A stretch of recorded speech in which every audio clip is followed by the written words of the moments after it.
Hello students, तो आज हम बात करने वाले हैं इलेक्ट्रिकल रजिस्टिविटी मेथड की। ये सेकेंड टाइप का मेथड होता है जियोफिजिकल मेथड का। अगर नाम ही इलेक्ट्रिकल रजिस्टिविटी है तो हमें ये एक बेसिक अंडरस्टैंडिंग होनी चाहिए कि यहाँ पे हमारा करंट का इंट्रोडक्शन होने वाला है और उस करंट के अगेंस्ट जो भी हमें रिएक्शन या रेजिस्टेंस मिलेगा उसके बारे में हम बात करने वाले हैं और यही बेस है इस मेथड का। तो जैसे कि हमने करंट रेजिस्टेंस रेजिस्टिविटी की बात की है, तो हमें 11th-12th में एक फॉर्मूला पढ़ाया जाता था जो कि इलेक्ट्रिकल रेजिस्टिविटी ऑफ कंडक्टर से मिलता था। क्या होता था वो?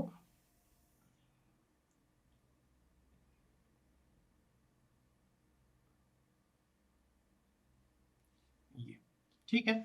अब ये क्या होता था? इलेक्ट्रिकल रेजिस्टिविटी, जिसको कि आप रो से डिफाइन करते थे। ये कैपिटल आर है, कैपिटल ए और ये कैपिटल एल है, ठीक है।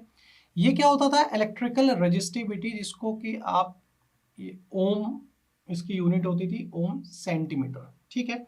एक इलेक्ट्रिकल रेजिस्टेंस होता था जिसकी यूनिट सिर्फ ओम होती थी। फिर एक ये होता था आपका cross sectional area of the conductor, ये सेंटीमीटर स्क्वायर में होता था। और आपका लेंथ ऑफ द कंडक्टर होता था, जो कि लेंथ है, सिंगल यूनिट है तो ये सेंटीमीटर में होता था, ठीक है ना। अब किसी भी मटेरियल की रेजिस्टिविटी किसके ऊपर डिपेंड करती है, किसके ऊपर रिलाई करती है? उस मटेरियल के डिसॉल्व्ड आयन के कंसेंट्रेशन के ऊपर, या फिर मटेरियल का टाइप, या फिर उसका क्या वाटर कंटेंट है, या फिर और भी बहुत सारे अदर फैक्टर्स हो सकते हैं। किसी भी मटेरियल की रेजिस्टिविटी किसके किसके ऊपर रिलाई करती है? मैं रिपीट कर रहा हूँ, या तो उसके अंदर जो भी डिसॉल्व्ड आयन का कंसेंट्रेशन, या टाइप ऑफ मटेरियल, या फिर वाटर कंटेंट, या फिर बहुत सारे अदर फैक्टर्स हो सकते हैं। अगर मैं सैचुरेटेड क्ले की बात करूं तो उसमें थोड़ी सी लेस रेजिस्टिविटी होती है, अगर मैं रॉक्स या फिर ड्राई सॉइल के कंपैरिजन में बात करूं तो, ठीक है। सैचुरेटेड क्लेस में लेस रेजिस्टिविटी होती है एज कंपेयर टू रॉक्स या फिर ड्राई सॉइल, ठीक है। अब ये कितनी अप्रोक्सीमेट वैल्यूज होगी रेजिस्टिविटी की अलग अलग टाइप के रॉक्स या सॉइल में? आपको स्क्रीन के अंदर एक टेबल देखने को मिल रही होगी। एक साइड में लिखा है टाइप ऑफ रॉक या सॉइल और एक साइड लिखा गया है रेजिस्टिविटी ओम मीटर में। अगर आप देखेंगे लेफ्ट हैंड में, अगर साउंड रॉक की बात करूं तो ग्रेटर देन 5000 है। वेदर्ड रॉक की बात करूं तो 1500 से 2500 है। ग्रेवल की बात करूं तो 1500 से 4500 है। सैंड की 500 से 1500। क्लेई सैंड की 200 से 500। सैचुरेटेड क्ले एंड सिल्ट की देखेंगे तो 2 से 100। मतलब के नीचे आते आते जैसे सैचुरेटेड क्ले है तो वहां पे रेजिस्टिविटी की वैल्यू क्या होगी? कम आ गई। अब ये टेबल बताना क्यों जरूरी है? क्योंकि अगर आरजीपीवी को अगर हम एक बार साइड में रख दें तो किसी भी टाइप के कॉम्पिटिटिव एग्जाम में सपोज किसी का मन हुआ पूछना है क्वेश्चन, वो ये पूछ लेगा कि बताइए कि वेदर्ड रॉक की रेजिस्टिविटी क्या होती है, तो आपको यहाँ पे ये आंसर पता होना चाहिए, ठीक है। अब इलेक्ट्रिकल रेजिस्टिविटी मेथड भी दो टाइप के होते हैं। आपका सबसे पहला क्या होता है? एक इलेक्ट्रिकल प्रोफाइलिंग मेथड होता है, ठीक है, प्रोफाइलिंग। और दूसरा होता है आपका electrical sounding method. Electrical sounding method है ना। अब इसमें क्या क्या करते हैं, आइए सबसे पहले बात करते हैं इलेक्ट्रिकल प्रोफाइलिंग मेथड की। इस मेथड को आप रजिस्टिविटी मैपिंग मेथड नाम से भी जानते हो, ठीक है। किस नाम से? रजिस्टिविटी मैपिंग मेथड के नाम से भी, ठीक है।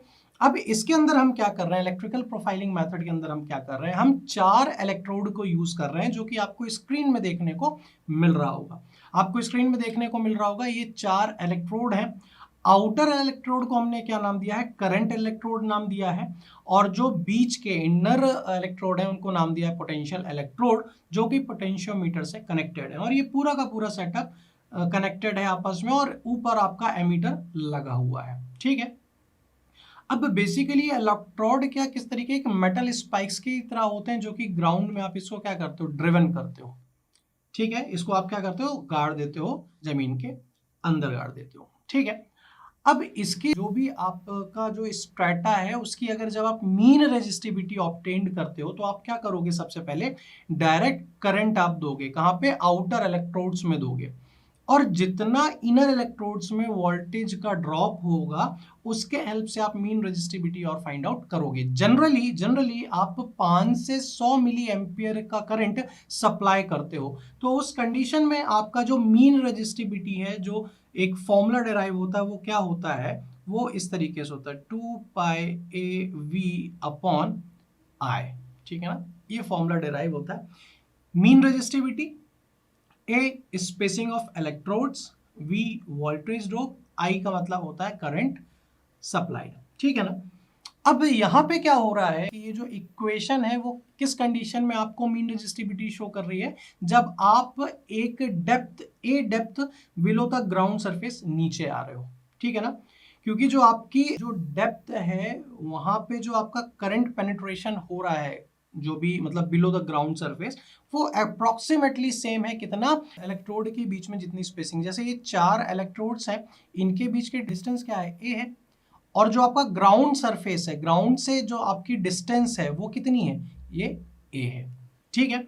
अब आप क्या करोगे, फिर से ये इलेक्ट्रोड को आप एक एज अ ग्रुप या तो हटा ले जाओगे या फिर अलग अलग जगह पे आप ले जाओगे, ठीक है, एक डिफरेंट जो प्रोफाइल है, जैसे अभी आपने यहाँ पे किया, फिर उसके बाद अगर आपको लगता है तो आप इस पूरे के पूरे ग्रुप को इधर लाके रख दो, इधर लाके इस तरीके से रख दो, ठीक है ना। और आप क्या करोगे, अब इसके बाद आप इसकी स्पेसिंग भी चेंज करोगे, ठीक है ना, जो कि आपकी डेप्थ किसके इक्वल होगी, वही स्पेसिंग ऑफ इलेक्ट्रोड की इक्वल होगी, और अलग अलग ग्रुप में इसको आप करते चलोगे, ठीक है। अब ये मेथड जनरली कहाँ पे यूजफुल होता है, इलेक्ट्रिकल प्रोफाइलिंग मेथड अगर हम बात करें तो यूजफुल होता है जनरली बाउंड्रीज के सेटअप के लिए, जहाँ पे डिफरेंट स्ट्रेटा है, तो वहाँ पे डिफरेंट स्ट्रेटा को आप फाइंड आउट करके वहाँ पे एक बाउंड्री क्रिएट कर सकते हो, या फिर आपको ग्रेवल को लोकेट करना हो, या फिर सैंड डिपॉजिट को लोकेट करना हो, फाइन ग्रेन सॉइल डिपॉजिट को लोकेट करना हो, तो आप इलेक्ट्रिकल प्रोफाइलिंग मेथड को यूज कर सकते हो। बट जबकि आप सेकेंड मेथड की बात करेंगे, इलेक्ट्रिकल साउंडिंग मेथड की बात करेंगे, तो यहाँ पे आप क्या करोगे, सबसे पहले यहाँ पे भी आप 4 इलेक्ट्रोड्स ही क्या करोगे, कंसीडर करोगे। आपको स्क्रीन में देखने को मिल रहा होगा, सबसे पहले जो स्क्रीन में इमेज है, सबसे पहले क्या होगा, ये 4 इलेक्ट्रोड्स हैं। अब इनके बीच में क्या है, डिस्टेंस है A1 A1 A1, ठीक है। फिर अब आप क्या करोगे, इन दोनों इलेक्ट्रोड्स के बीच का जो डिस्टेंस है वो आप एक्सपैंड करोगे। अभी A1 था, अब क्या करोगे आप A2 करोगे, और ये तब तक करोगे जब तक के आपको जिस डेप्थ में आपको सपोज D डेप्थ तक आपको करना है, ये D डेप्थ इसके बराबर नहीं हो जाता, मतलब इन इलेक्ट्रोड के बीच का डिस्टेंस कैपिटल D सपोज मान लो 5 मीटर, तो ये ग्राउंड लेवल से नीचे भी ये जो डेप्थ की वैल्यू है कितना, 5 मीटर, तब तक आप एक्सपैंड करते चलोगे, और अलग अलग इलेक्ट्रोड से अगेन वही करंट वाली बात है, तो अलग अलग तरीके से इसको आप इस तरीके से सॉल्व करते चलोगे, ये A1 A2 फिर आपका A3, ठीक है। तो इनको जब आप सम करोगे तो ये 5 मीटर और इसकी भी डेप्थ होगी 5 मीटर।